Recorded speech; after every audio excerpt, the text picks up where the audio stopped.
There's a lot of discussion today about accidents and injuries. Why do they happen? What causes accidents and injuries? The answer can be found in statistics. The insurance industry, governmental agencies, and the National Safety Council have analyzed employee accident investigations over the years and have determined that the overwhelming cause of most industrial accidents and injuries can be attributed to the unsafe acts of employees. Now, that's a rather bold statement, putting the blame on employees. There are hundreds, even thousands of accident causes that couldn't possibly be the employee's fault. Broken machinery, unsafe conditions, and so on. What's the deal here? Well, there is no deal, only cold, hard facts. Let's take a look at some information that will enable you to better understand unsafe acts and how they contribute to accidents and injuries. First, let's explain the phrase contribute to an accident. Let's say an employee is using a machine that's unsafe. Perhaps the machine isn't working properly, but the employee continues to operate the equipment, neglecting to notify the supervisor that the machine is not working properly. The employee is injured. What was the cause? Well, of course, one of the contributing factors to the cause of the accident was the improperly working machine. It should have been corrected. The second contributing cause of the injury was the employee's failure to notify the supervisor so the machine could be repaired. We call this a dual cause of the accident. Two things caused this accident. How about the employee who lifts incorrectly and injures his back? If you use the safe lifting technique, back injuries won't usually occur. The same principle applies when a person tries to lift too heavy a load. It's too much trouble to ask for assistance, so you go ahead and try to lift a heavier load than you should. This, too, is an unsafe act. One of the most widely used tools in industry today is the box cutter. We prefer to call it a finger cutter because that's usually what it does when the tool is used incorrectly. It doesn't make any difference what type of finger cutter tool you use. You must always keep your free hand out of the cutting path, just in case the cutter slips off the box you're cutting. If your free hand is out of the cutting path, you can't possibly cut yourself. Of course, you have to keep your other body parts out of the cutting path as well. Is cutting your hand with a finger cutter an unsafe act? The answer is absolutely, positively yes, without any doubt whatsoever. Personal protective equipment, such as gloves, safety glasses, and other protection, won't do you any good unless you wear it. If you get an eye injury because you weren't wearing safety glasses, is it an unsafe act? Absolutely, positively, without any doubt whatsoever. Forklifts are used in a variety of industries and in a variety of ways, from moving food products to metal casting to moving almost anything. 99% of all forklift accidents are caused by employee actions. Rarely does a mechanical defect cause an accident, particularly a forklift accident. What causes forklift accidents? Speeding on forklifts is one major cause. Forklifts are designed to be driven at a slow speed. The truck is very heavy and has a very high center of gravity. You can't turn or stop quickly if you're speeding on a forklift. Not paying attention also causes accidents. Scraping storage racks, running into walls, doors, or sprinkler pipes.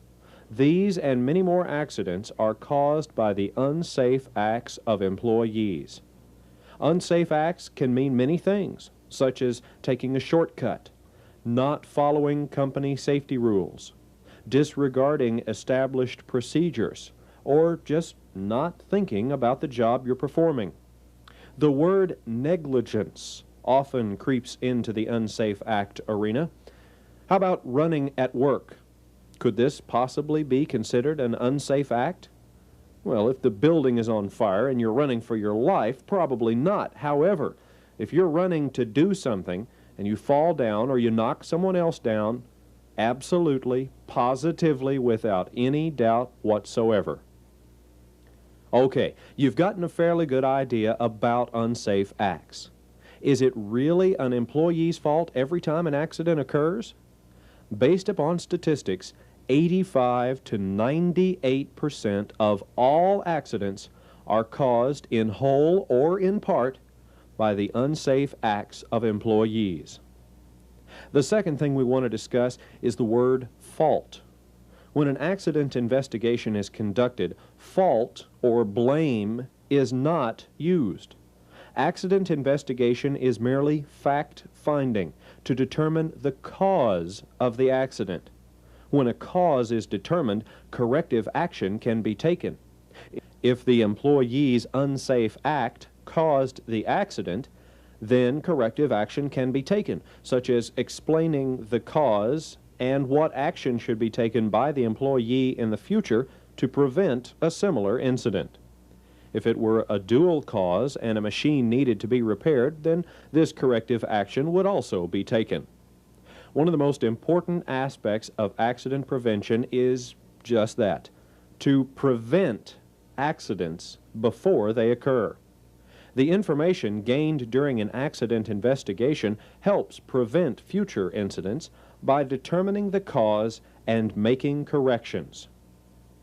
The next question you're going to ask is, why do I get written up when I cause an accident?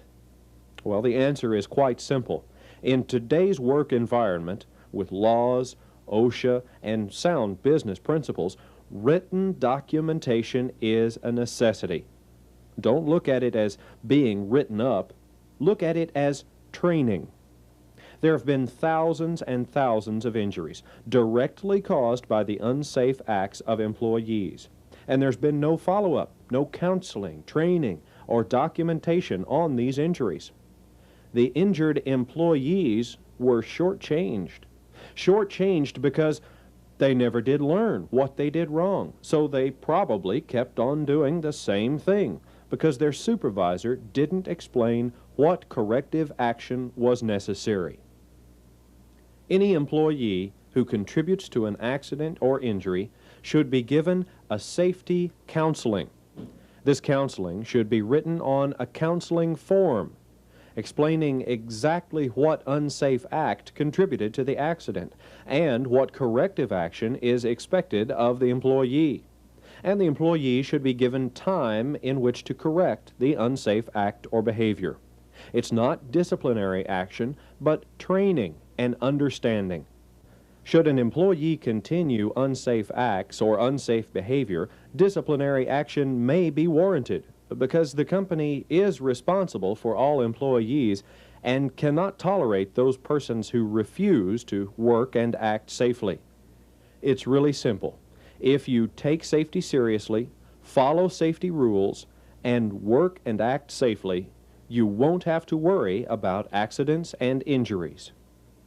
If you see another employee working unsafely, remind them of the safe way to perform the job. Teamwork is the key.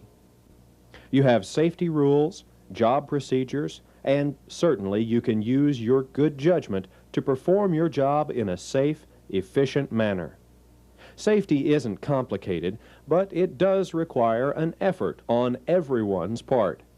For safety to become second nature, you have to practice safety all the time. When you pick up a box cutter, think finger cutter. By associating the hazard to the job, you automatically think about safety and how you're going to perform the task at hand safely. When you operate your automobile, automatically put your seatbelt on, even if it's driving through the parking lot. If you do this every time you get in your car, it becomes automatic. When you lift something, think about those delicate discs in your back and keep your back in its normal curvature. If the object's too heavy, get some help. When you operate a piece of machinery, think about the potential hazards and how you can perform the job without an injury. Operating a forklift? Think safety. Working with chemicals? Think safety. There isn't any job that can't be performed safely. All you have to do is work and act safely, and you'll be an accident-free employee. Most of all, realize that most accidents are caused by unsafe acts or unsafe behavior of employees. Then, do your part by not engaging in this type of activity. Safety doesn't get any easier. Thank you.